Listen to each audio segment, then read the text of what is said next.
apresentando vocês, vou ler aqui a mini bio. Vamos lá. Juliano Abner, nascido em 1988, formado em cinema e audiovisual pela CEUNSP e pós-graduado em documentário pela Academia Internacional de Cinema. Daniela Capuzzi, nascida em 1997, formada em jornalismo pela PUC, Campinas e Senusp. Juntos, o casal administra o Páginas Amarelas HQ, que surgiu há 6 meses, com o intuito de trazer conteúdo relacionado ao mundo do cinema, jornalismo e quadrinhos. É muito legal, né, essa junção aí, né, de um estudante de cinema com um cineasta com uma jornalista. E eu queria conversar com vocês para vocês contarem um pouco dessa jornada aí de vocês. Por que que você quis fazer cinema, Juliano? Por que que você quis fazer jornalismo, Dani? E contar um pouco pra gente como é que começou, como é que vocês se conheceram até chegar no Páginas Amarelas HQ. Então, começando por mim, eu desde moleque eu tinha um fascínio, né, pelo cinema. O meu pai, ele gostava de filmes de faroeste, né, de filmes de ação, que era o que, acho que na época, o que se tinha mais conteúdo produzido, né, voltado para esse público, né, porque tinham séries na televisão, né, o Mestre do Kung Fu, essas coisas que ele já trazia, assim. Então, eu cresci com um aficionado por cinema. Meu pai sempre foi apaixonado por cinema. E isso foi crescendo em mim, né, com o tempo. Eu fui percebendo, eu acabei estudando por conta algumas vanguardas de cinema, né, o neorrealismo italiano, a Novelle Vague, o cinema novo. E aí eu percebi o poder que o cinema tinha na formação de senso crítico mesmo, né? E por conta disso eu comecei a me envolver com alguns espaços que falavam sobre cinema. Eu escrevia muito sobre cinema, produzia muito conteúdo para o cinema. E aí eu decidi que tinha que ser o meu norteador de vida, né? Porque notei que era uma ferramenta extremamente poderosa, né? Para comunicar e para transformar tanto o meio que eu vivia quanto a sociedade no geral, né? Você escrevia para cinema o quê? Em blogs, Então, resenhas, para filme? eu tive alguns blogs, eu também participei, escrevi para alguns canais, né, por um bom tempo, então eu era bem conhecido no meio. Isso também foi uma porta de entrada até para os quadrinhos posteriormente, porque quando eu voltei meu olhar para os quadrinhos, eu notei que tinham muitos quadrinistas ali no meu círculo de amigos ali, né? Olhei no Facebook, Sim. tipo, tinha pelo menos quatro ou cinco ali que assim que eram muito conhecidos, né? Que tinham uma carreira, alguns editores também. Então, porque antes a gente tinha os grupinhos ali, né? No início das redes sociais, né? Porque eu comecei com o Facebook junto com ele, né? Então, tipo, quando o Facebook abriu uma conta e dali era a mesma galera que tinha, né? A rede social, né? E tinha as Pessoal que comunidades. era do blog também, né? Que você Exato. escrevia. Então, assim, aí foi coletivizando isso e virou uma coisa maior, assim, na minha vida. E foi uma experiência bem legal, assim, estudar cinema, efetivamente, né? Bom, a minha experiência com o jornalismo, eu sou formada há 1 ano e meio, então é bem recente. Eu tinha dificuldade, né, quando eu tinha meus 15, 16 anos, em saber o que eu ia exercer como profissão, o que eu queria estudar, de fato. E porque eu tinha muita curiosidade, queria saber sobre tudo, então quase tudo me interessava. E aí eu vi no jornalismo a oportunidade né, de estar em contato com uma ferramenta que vai me oferecer essa oportunidade de estar perto de várias coisas, né? Claro que existem os recortes, né, dentro desse universo do jornalismo, mas é algo que te permite estudar, aprofundar em diversos assuntos, em diversos temas. E também eu tinha muita vontade de poder ajudar as pessoas de alguma forma. Então, eu achei que no jornalismo era a combinação perfeita para unir as duas coisas, né? E aí, quando eu estava na metade da faculdade, mais ou menos, surgiu a oportunidade de a gente abrir a empresa, né? Então, cheguei a trabalhar com marketing digital, na parte de redação de uma agência publicitária. Mas aí a gente foi para a imobiliária, abriu a empresa. E aí, com Páginas Amarelas, surgiu a oportunidade de retomar isso, que é uma coisa que eu gosto muito de fazer, né? E de estar mais próximo do jornalismo de alguma forma. Então, e aí, como é que vocês tiveram a ideia do Páginas Amarelas? Como é que surgiu essa ideia? Assim, vocês já estão juntos há muito tempo? Ou essa ideia já vem florescendo em vocês dois há muito tempo? Como é que é isso? Então, a ideia especificamente do Páginas Amarelas, ela floresceu no final do ano passado mesmo. Em novembro, mais ou Foi em menos. novembro, a gente estava passando por um período de muita demanda de trabalho assim na empresa. E a nossa troca com a empresa é uma troca diferente, né? Ela está mais atrelada à parte financeira, né? Para que a gente possa ter uma vida, né? Manter as nossas contas e tal. Então, é um outro tipo de experiência. E aí a gente sentia, eu tive uma marca de roupa também. Quando eu conheci a Dani, eu ainda tinha essa marca, em paralelo com o cinema. Então, assim, eu sempre fui das artes, né? Sempre tive rodeado de pessoas que tinham outras buscas, né? Bem diferentes, na verdade, do empresariado. Então, isso estava me consumindo, vinha consumindo a Dani também, né? A gente estava no limite, assim, em relação a isso, né? E a gente pensou, a gente precisa criar alguma coisa para dar vazão, né? Para as coisas que a gente lê, que a gente consome, que a gente discute, que a gente problematiza no dia a dia. Então, vamos criar um espaço com esse fim, né? E o quadrinho foi uma descoberta recente para mim também, porque eu cheguei ali na infância, né, a Turma da Mônica, mas na adolescência ficou um pouquinho de lado. Então, a gente estava no passado andando numa feira, e aí a gente comprou uma HQ, trouxe para casa, eu li, e me deu um estalinho. Eu falei, nossa, é um pouco diferente do que eu imaginava, né? Porque eu tinha. Qual foi, você lembra? O Foi Divino. o Divino, lançado pela Geektopia. E ele fala sobre as crianças soldado, conta um pouquinho da história, né, da Tailândia, traz um pouco da cultura, né, nos desenhos, aquela coisa mais mística. E essa história ela foi baseada numa fotografia que um jornalista fez de duas crianças que estavam lutando, né, numa guerra. E essas crianças, elas têm um traço de homens velhos, assim, estavam fumando, é uma coisa surreal. E eles tinham feito reféns depois daquela foto, então ele pegou essa foto como inspiração e criou a HQ. E aí, a partir daí, eu falei, nossa, existe um universo, a gente precisa conhecer mais sobre isso, preciso pesquisar mais, e foi aí que surgiu a ideia de ter o Páginas Amarelas, né? Uma forma da gente estar sempre consumindo conteúdo e dividindo o que a gente leu com outras pessoas. Sim. Que maravilhoso. E é muito legal, né? Porque o Páginas Amarelas, vocês fazem vários quadros, né? Vou falar alguns deles aqui. Tem o 3 em 1, tem o Encontros, o Dossiê Amarelo, HQ em Cena, Fuzuê Nerd. Vocês também divulgam campanhas, né? Crowdfunding, coisas que estão rolando na cena dos quadrinhos. E como é que foi, assim, desse momento que você leu o Divino e começou a querer entrar nesse mundo? Como é que foi, assim, esse período de descoberta da cena, dos quadrinhos e de tudo mais, e a ideia dos quadros? Então, a gente começou com as resenhas, né? Porque a ideia, a princípio, era fazer as resenhas.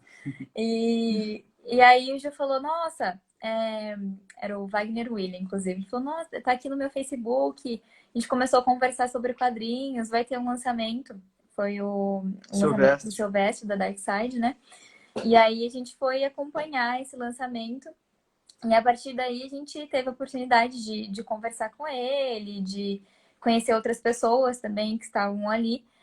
E aí a gente falou, bom, vamos fazer um quadro então para a gente registrar esses momentos, né? Que é o Encontros. Sim. E a partir daí a gente divulga os lugares que a gente vai, das feiras, o Fuzuê Nerd, enfim. E aí a gente também tirou a oportunidade de divulgar o trabalho dessas pessoas, né? Então, olha, a gente esteve em contato com o Wagner William, ele traz trabalhos lançados. Então, a gente também faz essa parte de divulgação do trabalho desses autores. Inclusive nesse dia que a gente encontrou o Wagner, a gente foi para um outro lançamento de um amigo nosso também, que é de Santa Catarina. Ele estava concorrendo ao Jabuti na época com um dos trabalhos dele. E aí, então, a gente coletivizou isso, né? De alguma forma, misturou ali já o nosso olhar com a literatura, os quadrinhos, tanto que uma das primeiras resenhas que a gente fez foi desse livro, né? Era um livro de poemas, inclusive, né? Esse que chama Enclave.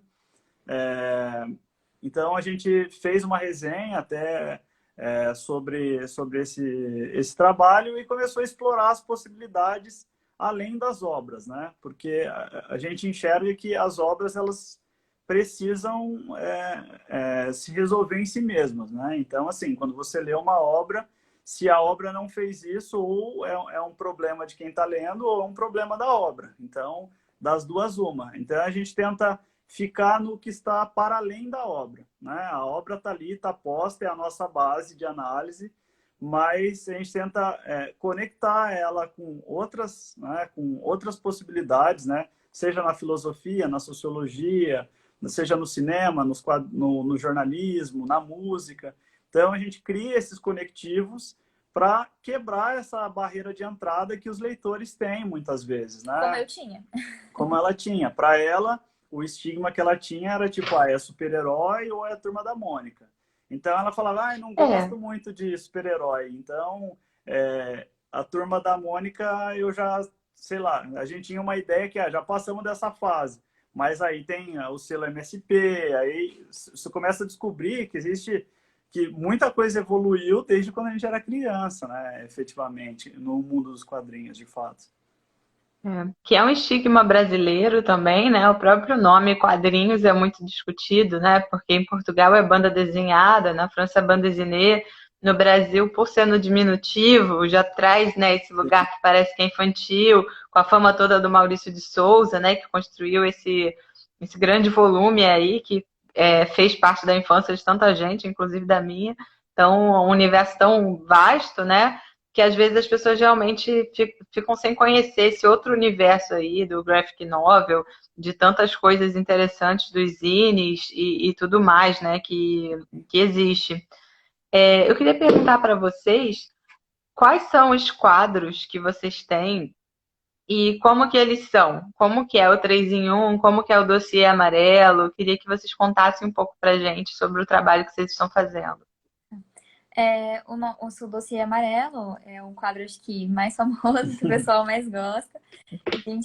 Esse nome é ótimo. A gente conversa com quadrinistas, né, ilustradores, e tenta entender um pouco quais são as referências que eles têm, né, vindo da música, do cinema, da literatura, de quadrinistas, né, de outros quadrinistas.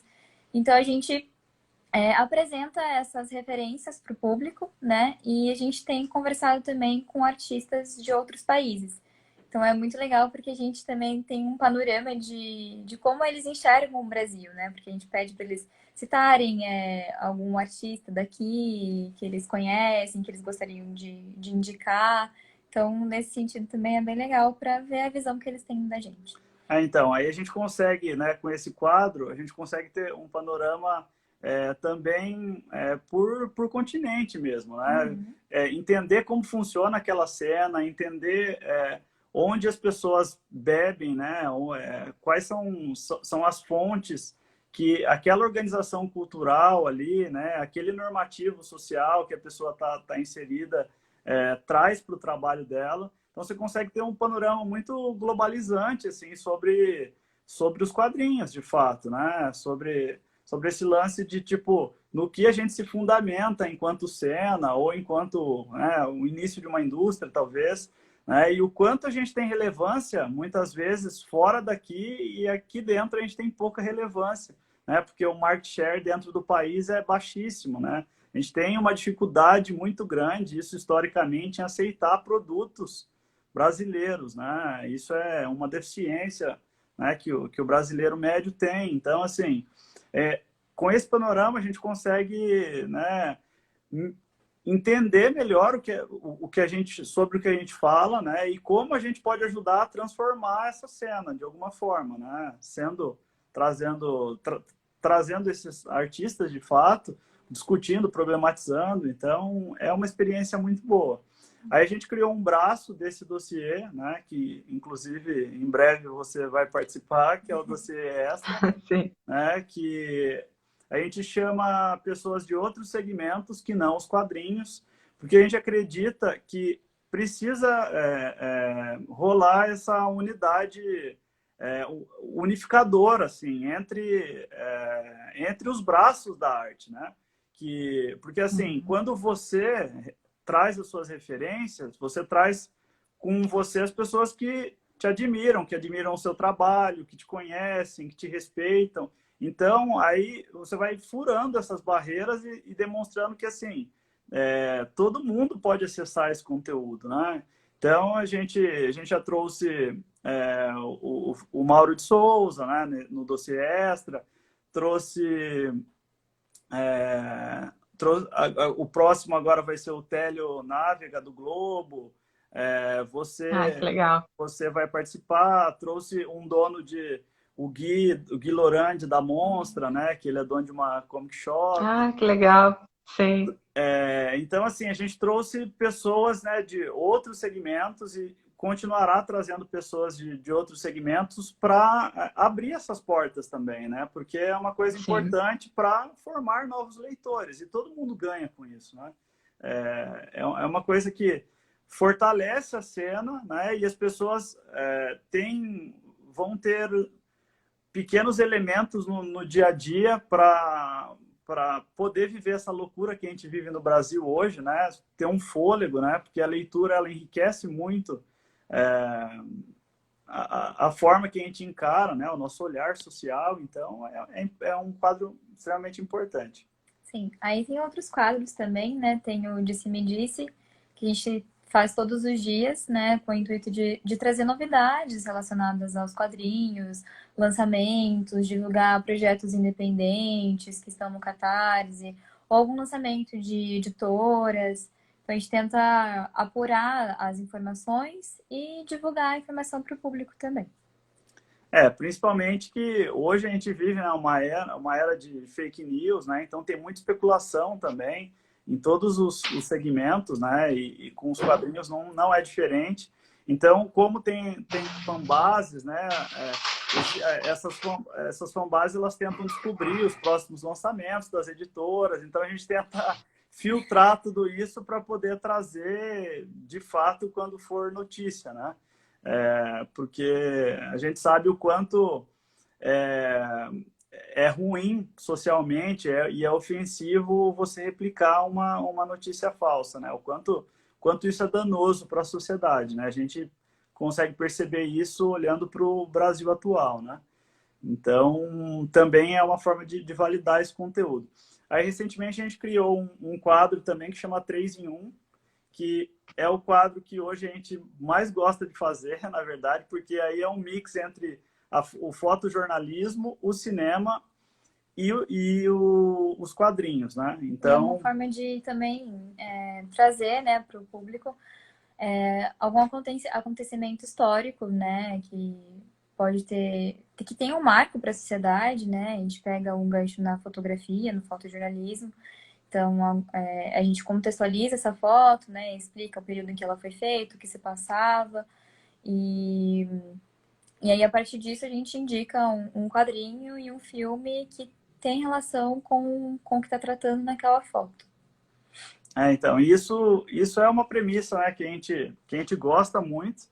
Nas nossas resenhas hoje, a gente faz a base de texto mesmo, e aí a Dani faz um vídeo de 1 minuto trazendo uma matéria, né, e eu trago uma indicação de filme vinculado àquela obra, que é uma forma também de você criar gatilhos, né, nos novos leitores, para que eles percebam que as coisas conversam, né? Não é tipo, o mundo dos quadrinhos está aqui, o cinema está aqui, porque não só nas artes, mas acho que no geral a gente tem esse lance de colocar tudo em caixinhas, assim, né? Então a gente tenta coletivizar, abrir as tampas dessas caixas e colocar todo mundo para se relacionar ali, entendeu? Isso eu acho que é a premissa que nos move, assim, né? Que é o que a gente mais gosta de fazer, assim, né? No dia a dia. Tem também o Descubra um Então, é, não, eu só ia falar isso, eu ia falar que tem também o Fusoe Nerd, eu ia citar, mas pode continuar.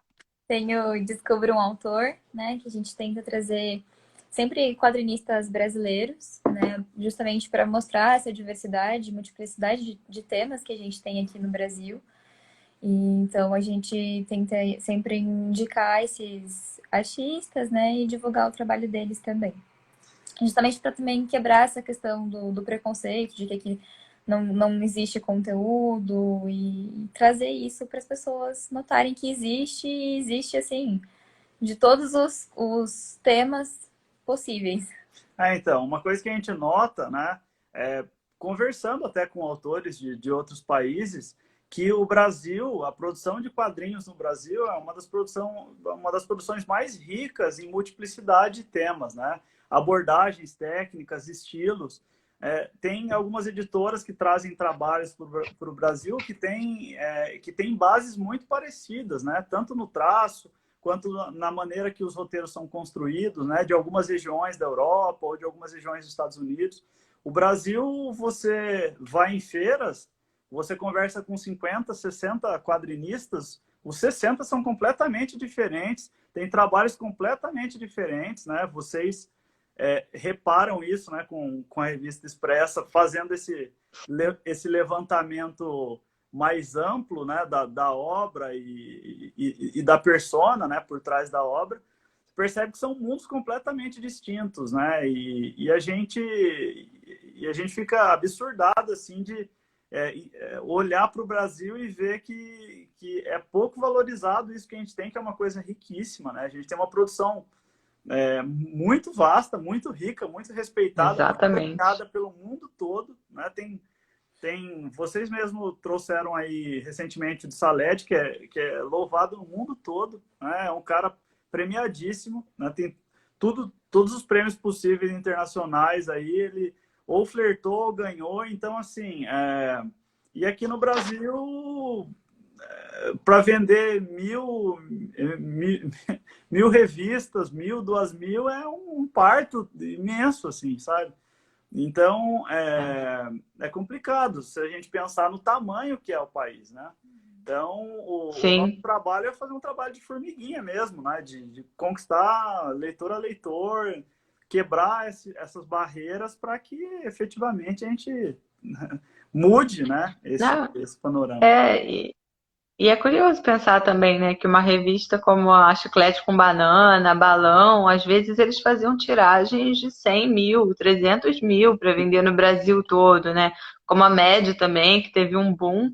Eu fiz uma entrevista com o Ota, que tocava, era o diretor-geral da Mad, e ele vai contar que nos anos 90 que quebrou tudo, que quebrou banca de jornal, foi período Collor, foi junto com isso também o surgimento da internet. E aí realmente as produções começaram a cair muito. Só que surge essa cena, né, desse tempo para cá, essa cena fortíssima que a gente vive hoje, que tá aí nas lojas, vendendo zine, fazendo feira, se movimentando para achar um lugar, muito da internet também, né, com páginas, né, tem o Quadrinhos Insones, tem, enfim, Fabiano Langona, uma galera que começa aí a surgir com tanto o Tumblr, né, Instagram, vem esse boom aí de uma galera fazendo quadrinhos na internet, né? Sim, E aí, com isso, a gente chega nesse momento hoje que vocês estão comentando tão bem aí, que é essa terra devastada, né? Digamos assim. sim. É, faltou algum quadro para a gente comentar ou já Então, foram eu todos? acho que... Peraí, vamos lá. Tem o HQ em Cena. O HQ em Cena. O Ah, HQ em Cena a gente discute em vídeo, né? Todas, assim, todos esses braços, né? O compilado de todos os quadros, ele acaba indo pro HQ em Cena, né? Que a gente tenta fazer isso entre 6 e 8 minutos, que é o tempo de retenção de tela hoje, infelizmente, na internet, né? No Sim. Instagram, ainda mais por ser uma coisa instantânea. Então, a gente pega uma obra e analisa ela trazendo outros elementos, né? Discute essa obra Com outros desdobramentos. com outros desdobramentos, né? Então, a gente tenta não falar sobre a história, lógico, né? Você tem uma pequena pincelada para não ficar uma coisa a esmo, mas a gente leva a discussão para outros caminhos, assim, né? Interrelacionando, trazendo coisas cotidianas, né? Momentos que a gente está passando, uma notícia que aconteceu naquela semana, uma situação, ou alguma coisa que a gente problematizou, porque eu e a Dani, a gente adora problematizar tudo. Eu acho Então, que esse Isso é ótimo. a HQ ensina mais ou menos o resumo do que é nossas noites, né? Que durante o dia exatamente. a gente tem o nosso trabalho, né? E aí chega a noite a gente fica bem dedicado no Páginas Amarelas e tenta sempre ler um quadrinho. E aí depois que a gente faz Ai, essa que legal. leitura, a gente discute junto sobre essa leitura. Então acho que é basicamente o ligar a câmera enquanto a gente está conversando sobre Exato. essa pós-leitura. Só que a diferença é que E o tempo bem menor. as nossas discussões. Esses dias a gente terminou de ler A a entrevista. entrevista do Manoel Fior, que a Mino lançou aqui no Brasil. A gente ficou umas 4 horas fácil, assim, discutindo assim, todo o espectro da obra, né? Todas as possibilidades, as coisas que pareciam muito distantes. Porque, assim, se a gente pensar na evolução, né? Na nossa evolução enquanto sociedade, a maior curva de evolução está nos últimos 40 anos por conta dos adventos tecnológicos. Então, coisas como essa aqui pareciam improváveis há 10, 12, 15 anos atrás. Então, a obra discute isso. E é uma coisa que a Dani falou Eu assim... terminei, nossa, mas será que terminei de ler? Falei, será que isso aqui não é muito distante? Não. Aí a gente começou a conversar e viu que Tipo, não. ela falou assim, não, porque a personagem no futuro, ela discute por telepatia, assim, né, com a plateia.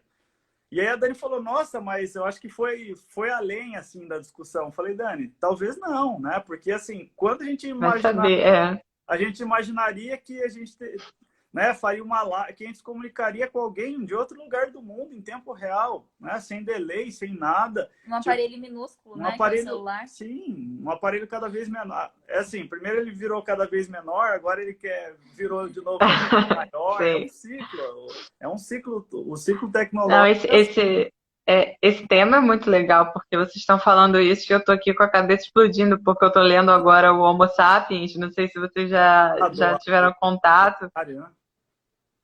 Isso. E é muito bom, assim, é maravilhoso ele fazendo essa linha do tempo.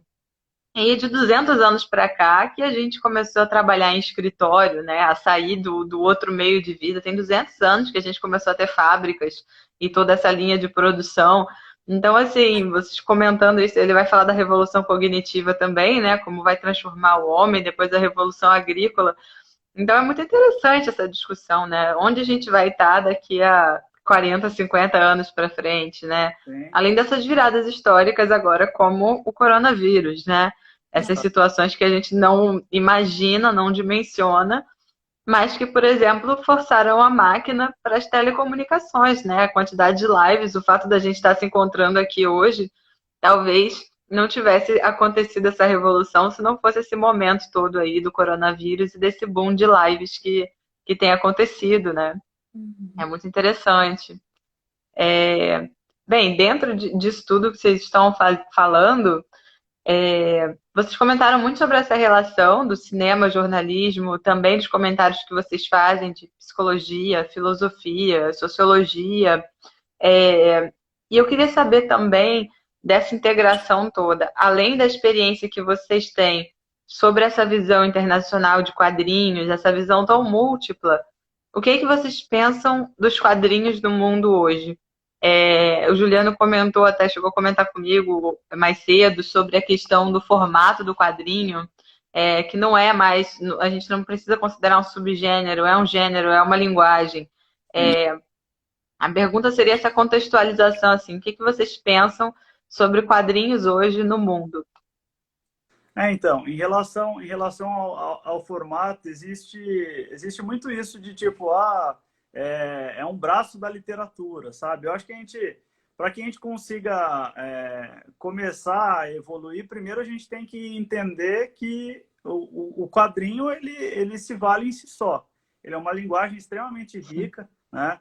Eu sou roteirista de formação, sou documentarista de formação, e assim, e eu vejo a riqueza que isso tem. É tão rico ou mais rico em muitos trabalhos do que o cinema pode alcançar. Então, é uma linguagem que dialoga com a música, né? Dialoga com as artes gráficas, as artes visuais.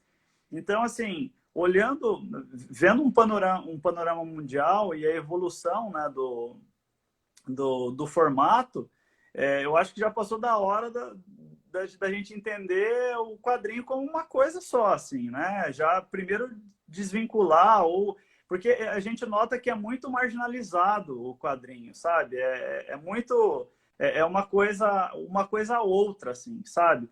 E a gente tem produções que são produções extremamente profissionais, extremamente ricas, trazem experiências maravilhosas. Então, hoje, a gente consegue enxergar em muitos autores, inclusive autores que estão propondo experiências, né? Experiências com a música, experiências com o cinema. Por exemplo, a gente pode citar aqui com a música... O Thiago Tortos, o Mejadra.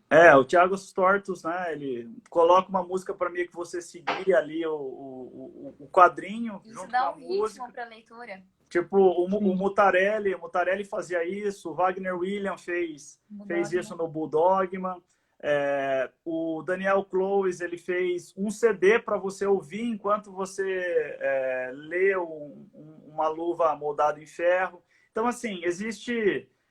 por exemplo, você pega o Quintanilha, se a gente for falar de cinema, o Quintanilha, ele pensa cada quadro como uma estrutura. Ele não pensa na página, ele pensa no quadro, né? Então, isso dá um ritmo que é extremamente cinematográfico, tanto que Tungstênio foi adaptado para o cinema, e assim, eu acho que é até fácil para o diretor trabalhar, porque tá ali, entendeu? O negócio é fluido, tá correndo, então assim, existem, por exemplo, experiências gráficas, né?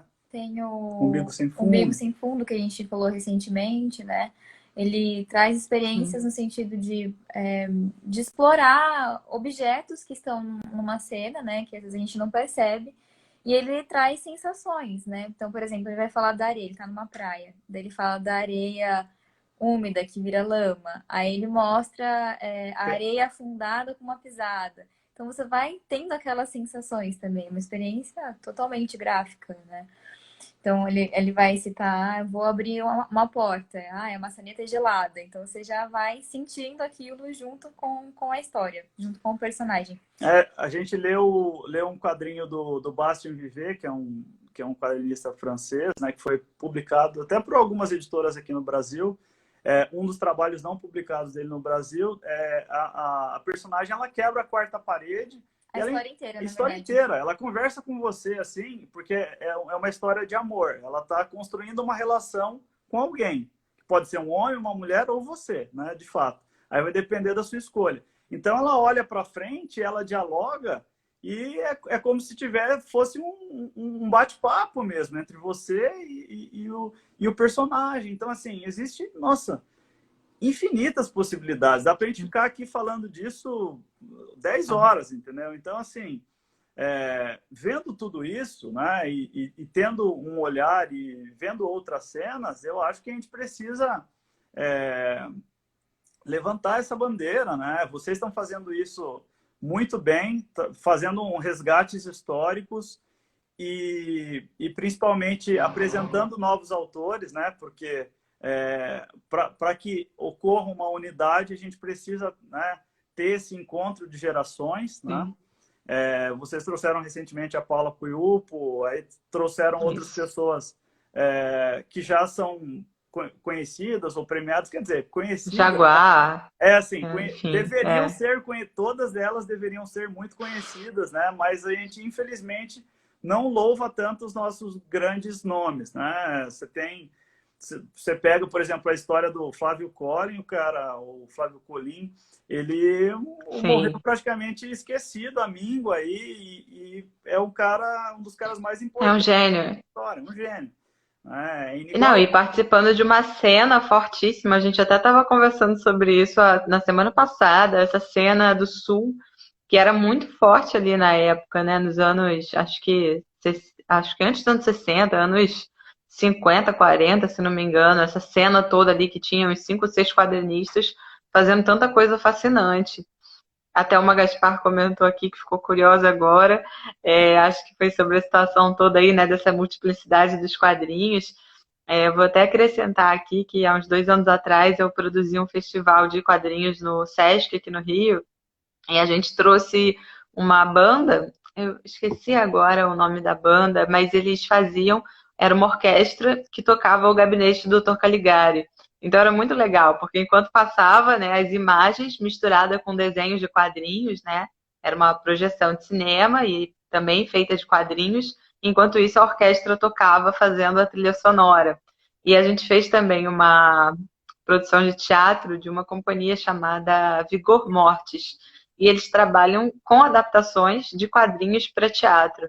Então também é muito legal assim, a estética, a cor do figurino que eles escolhem, a montagem do cenário, e eles vão fazendo as cenas todas em formato de quadrinho, né? Então a gente vê esse tipo de desdobramento chegando já a acontecer, né? Nesse momento da arte contemporânea que tem um hibridismo aí enorme de linguagens cruzando, mas como vocês disseram, precisa acontecer mais, né? Porque desde que os quadrinhos não são tão reconhecidos, as outras linguagens não se apropriam tanto, né? Não olham tanto para ela como mais uma, né? Como dizem a nona arte. Uhum. As pessoas não veem como a nona arte já consagrada, né? Como você falou, ainda está num patamar menor e é impressionante isso dentro da cena que a gente tem aqui no Brasil. Sim. É realmente impressionante.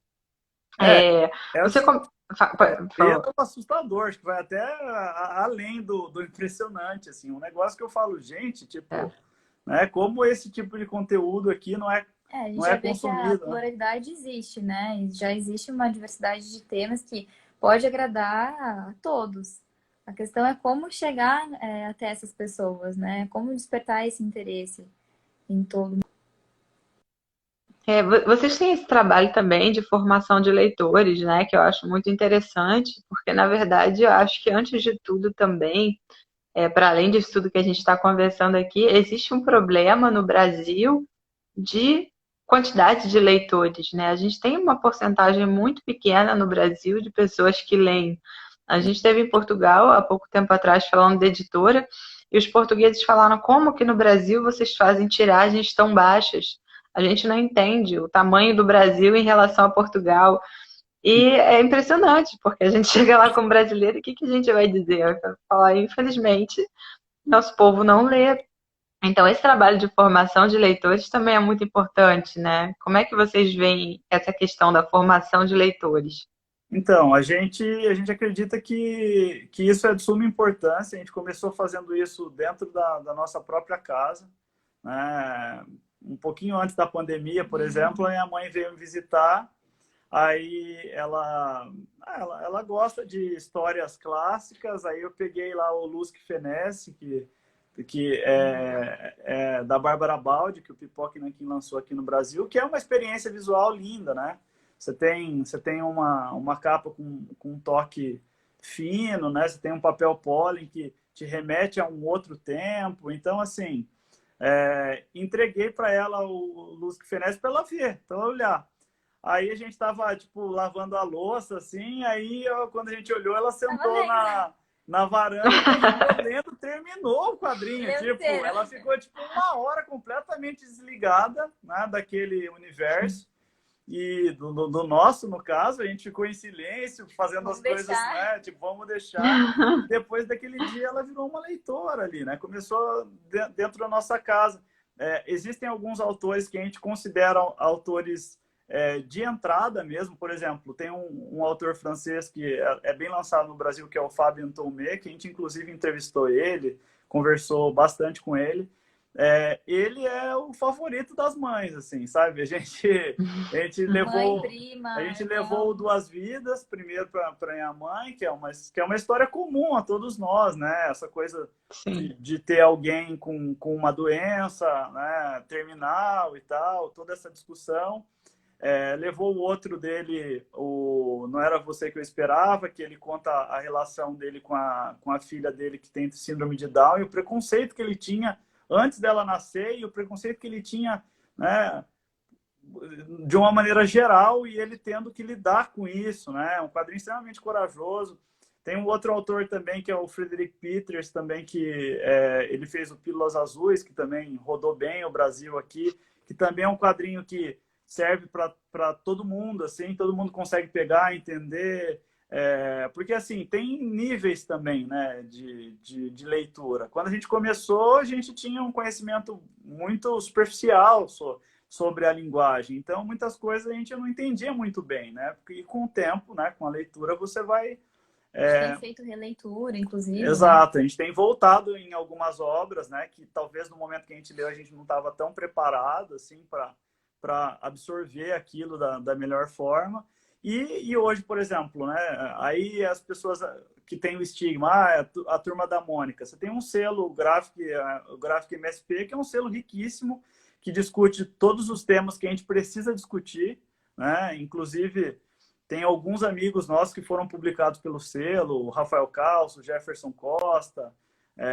Então, assim, são pessoas que querem discutir o que a gente está discutindo aqui de uma maneira mais global, né? Então, eles vão em alguém que fez isso com excelência a vida toda, né? Porque a trajetória do Maurício de Souza é exatamente isso que a gente está falando, ele conseguiu fazer em escala nacional. Tanto que, assim, se você falar com 10 pessoas, Impressionante. É impressionante. todos leram, começaram pelo Turma da Mônica ou leram por um bom período. Então, assim, hoje ele tem um selo aí capitaneado pelo Sidney Guzman, Guzmán. né?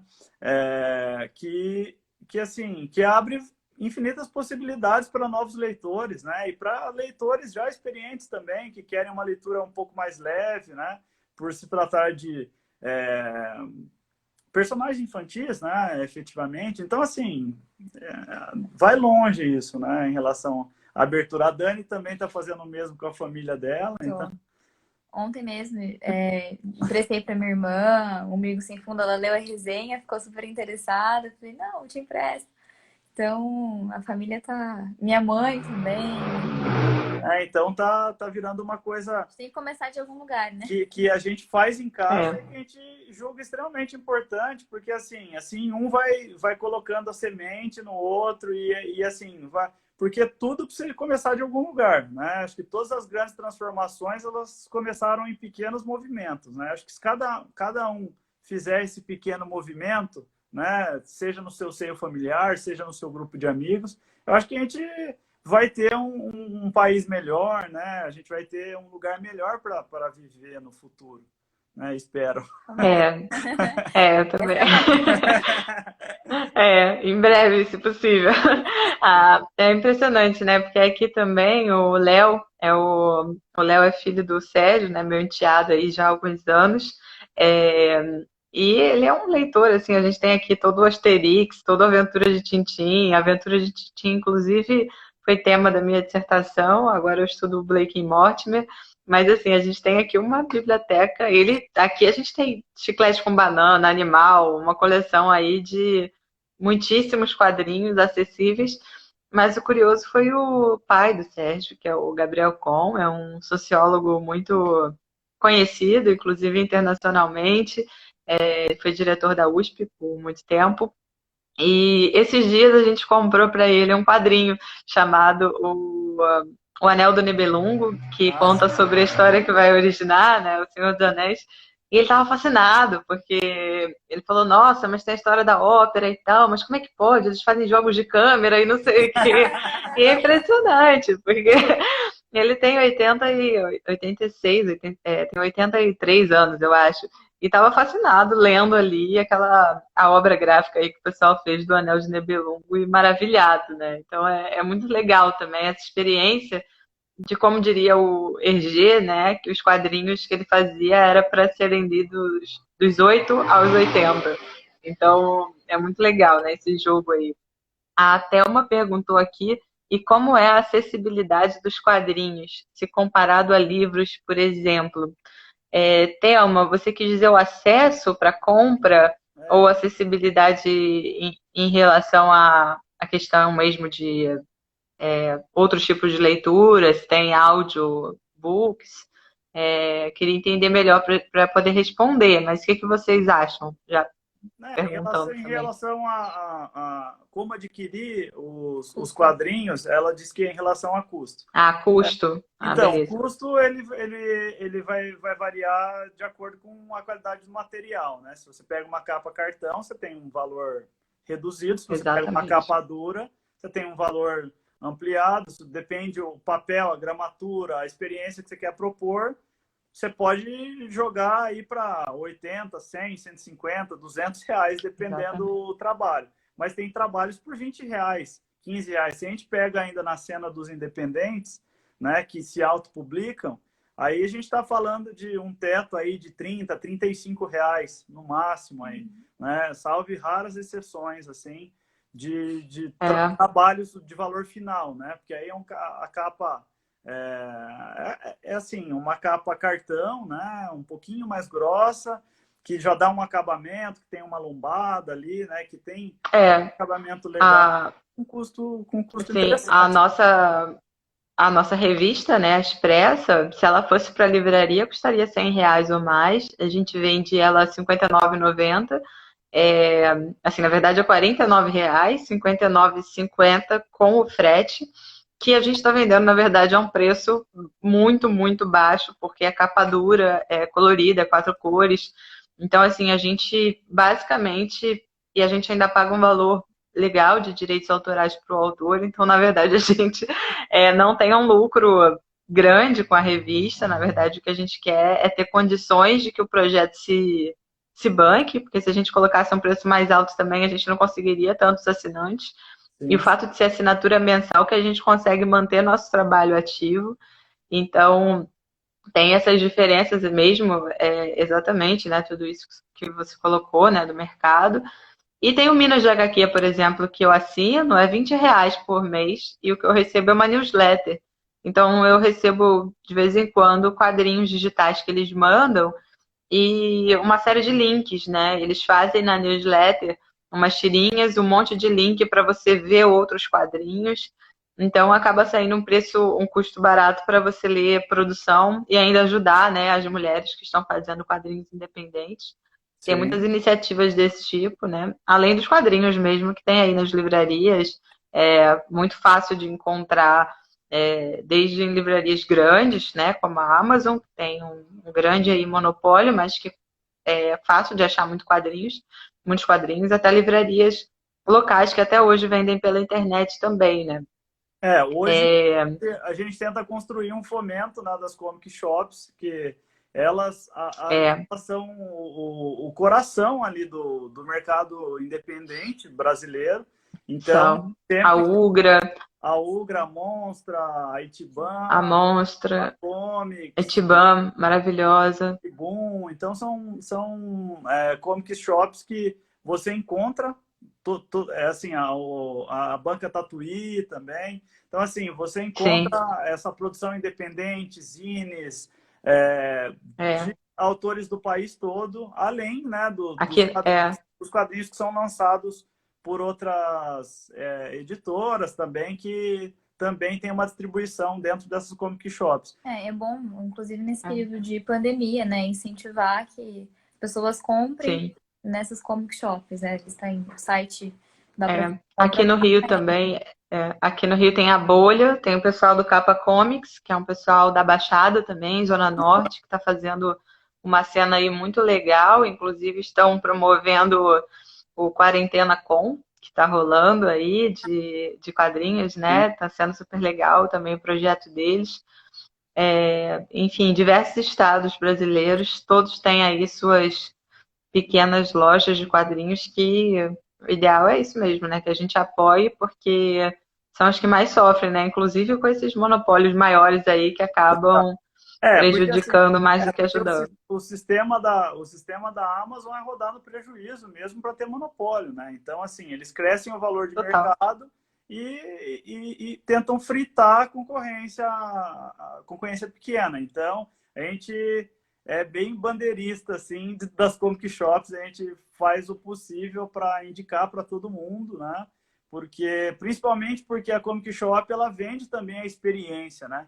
Porque eu fui criado, eu sou um rato de locadora, eu cresci em locadora, eu trabalhei na 100% vídeo, fui comprador da 100% vídeo, então assim, sempre tive essa troca de indicar para a pessoa, de estar ali, É, né, isso é de ótimo. apresentar o título, de ter essa proximidade, que é o que as comic shops fazem. Mas a gente Fora está os eventos, né, que sim, acontecem nas fora comic shops. lançamentos, Sim, eventos, mas a gente está em um é, período de pandemia, então a gente precisa fomentar a venda exatamente. online para que eles consigam passar por esse período de pandemia e É, a gente possa voltar a ter essas experiências que são tão ricas, né?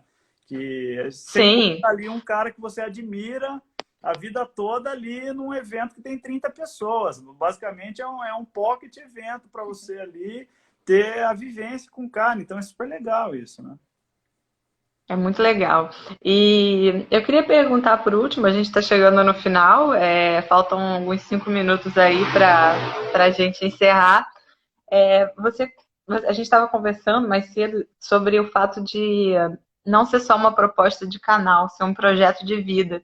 E eu queria encerrar perguntando para vocês sobre essa questão de ser um projeto de vida. Como vocês pensam o Páginas Amarelas HQ como um projeto de vida?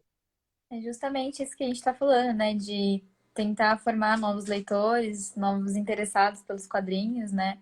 E também é um conhecimento para nós, né? Como sujeito mesmo. A gente aprende muito fazendo o que a gente faz hoje, consumindo o conteúdo que a gente consome.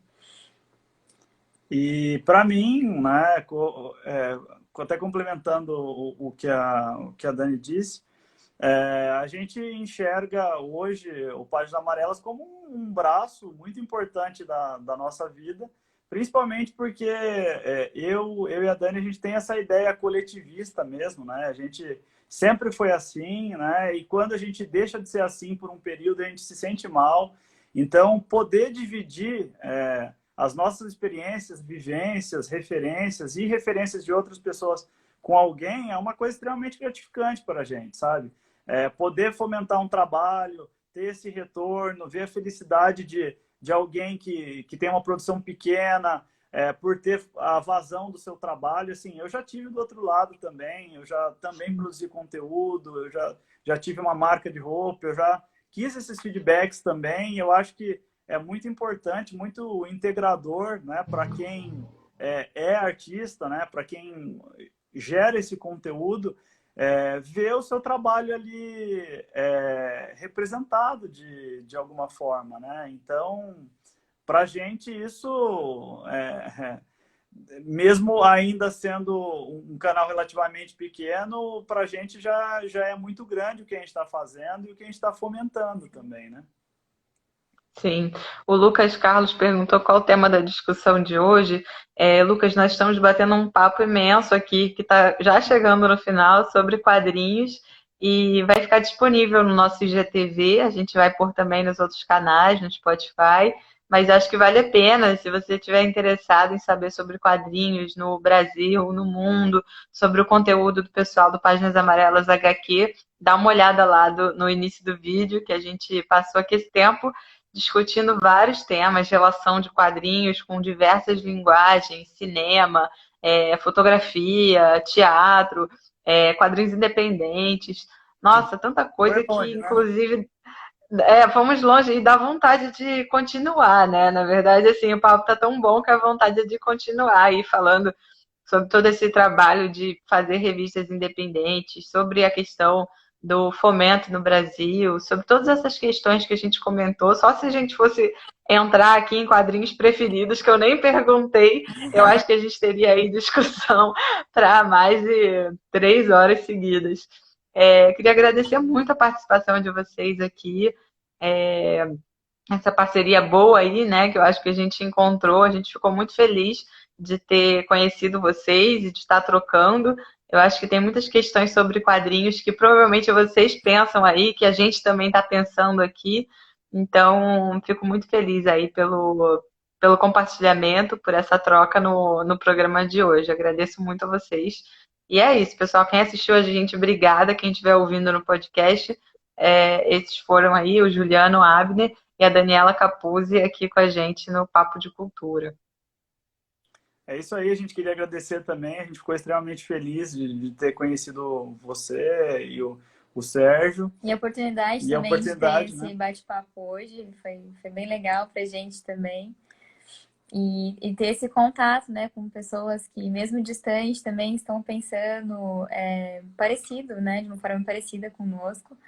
E também preocupada em trazer esse conteúdo, em fomentar outros leitores e trazer esse conhecimento para as pessoas. Bom, é isso aí. Tá certo. Obrigada, pessoal. Tchau, tchau. Obrigada a todos que assistiram. Tchau, tchau. Tchau. Tchau.